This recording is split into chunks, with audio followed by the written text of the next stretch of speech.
RM1, it's 9 o'clock.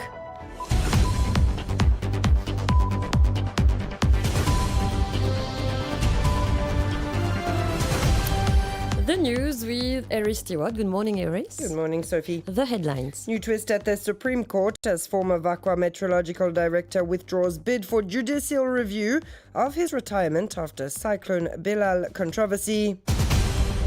Lawyer Anup Gudari escalates battle with the Bar Council, filing harassment complaint. Fifth suspect arrested in the murder of Mark Young Shi Yin as homeless man is taken into custody while the murder weapon remains missing. Prison authorities move to act on National Human Rights Commission report into Melrose high security prison unrest with new crisis management training planned for officers. National Assembly resumes after 2-month recess with key reforms on civil appeals and public service innovation, while sensitive prison and meteorological cases set to spark debate. In world news, Madagascar's President Andry Rajoelina appoints Army General as new Prime Minister amid youth-led protests and mounting calls for his resignation. And in sports, Mauritius team set to return from New Delhi, shining ahead of Noemi Alphonse's next upcoming tournaments. We start this morning with a new twist which took place at the Supreme Court yesterday. The former director of the VAQA Meteorological Station, Ram Domia, who was seeking a judicial review of the decision by the Ministry of Local Government to retire him in the public interest, withdrew his request. As a reminder, he had been suspended in January 2024 following criticism after the passage of Cyclone Bilal. Lawyer Anup Gudari goes to war against the Bar Council, filing a complaint against the body on Friday morning.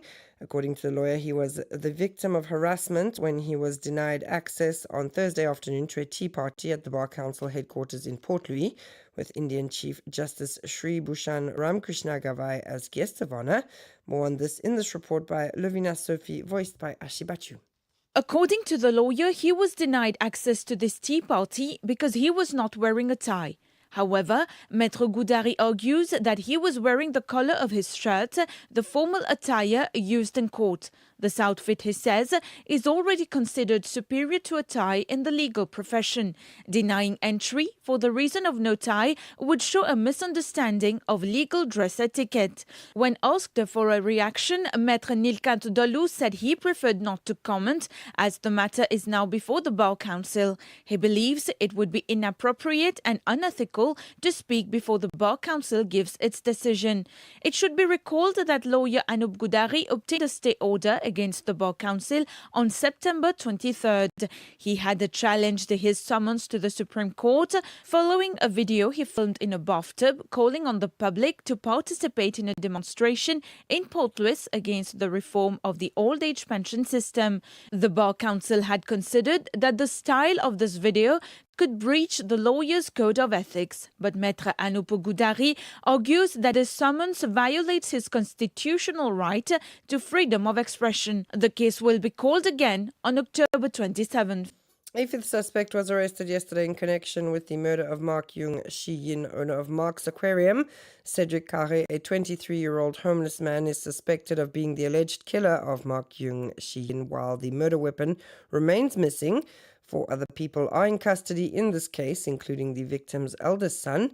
According to the police investigation, he allegedly ordered a burglary at his father's house in Bidjtombo.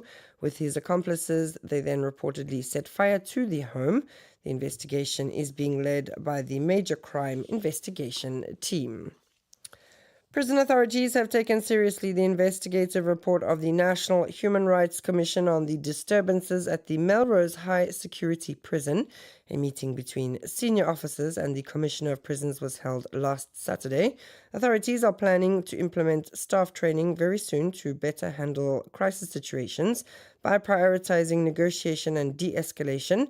Other recommendations will also be considered in the coming weeks. This report by Didier Rose, voiced by Ashibachu.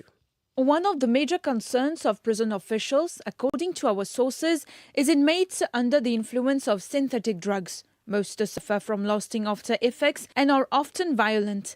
The Commission is placing particular emphasis on preventing future incidents. The National Human Rights Commission recommends improving crisis management by prioritizing negotiation and de-escalation instead of tactical assault, and by ensuring that the use of force is strictly necessary and proportionate, in line with human rights principles. This is why training sessions will be provided to prison officers.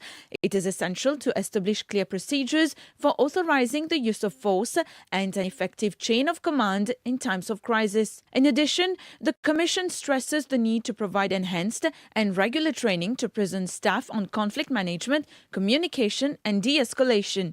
To improve detention conditions, it recommends increasing the number of psychologists and exploring the implementation of a structured sentence reduction system for drug-addicted offenders. The National Human Rights Commission also suggests reconstituting various boards such as the Parole Board and strengthening oversight mechanisms to ensure a more effective and humane prison administration. And in other news, after more than 2 months of recess, the National Assembly resumes today with a packed agenda.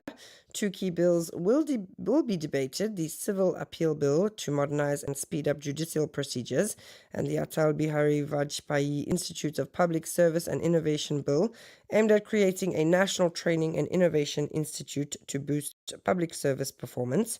Both reforms could take effect as early as 2026. MPs will also tackle 84 questions, including 24 for Prime Minister Dr. Navin Ramgoolam. Sensitive issues like the Melrose Prison Disturbances Report and the dismissal of the former meteorological director are also expected to spark heated debate. And it's 9:07. You're listening to RM1, where we move to international news. Madagascar's President Andry Rajoelina on Monday appointed an army general as prime minister, hoping to quell surging protests against his leadership that have plunged the country into crisis. In the latest days of youth-led marches, security forces dispersed hundreds of demonstrators with tear gas in Madagascar's capital, Antananarivo, injuring at least one, AFP reporters saw. The new premier should serve the people and be someone clean with integrity and who works quickly, said Rajoelina, promising he was ready to save Madagascar. The Gen Z movement that rallied the protests on social media responded by repeating calls for Rajoelina to resign. It said it was giving him a 48-hour ultimatum to respond favorably to their demands. And finally, in sports, after giving it their all at the World Para-Athletics Championships in New Delhi, the Mauritian delegation is returning home with 2 medals, a silver and gold. The gold medal won by Naomi Alphonse in the women's 100 meters T54. The Mauritian sprinter thus retains her title as world champion. Another remarkable performance came from Anaïs Angeline, who won silver on the very first day of the competition. The team's flight is expected to arrive at 4:40 p.m. this afternoon. But there's no rest for Naomi Alphonse, who will soon take on a marathon in Cape Town, followed by another competition in Shanghai in November. That's all from me this morning. Thanks so much for listening. Stay tuned now to the Intimate playlist until 10 a.m.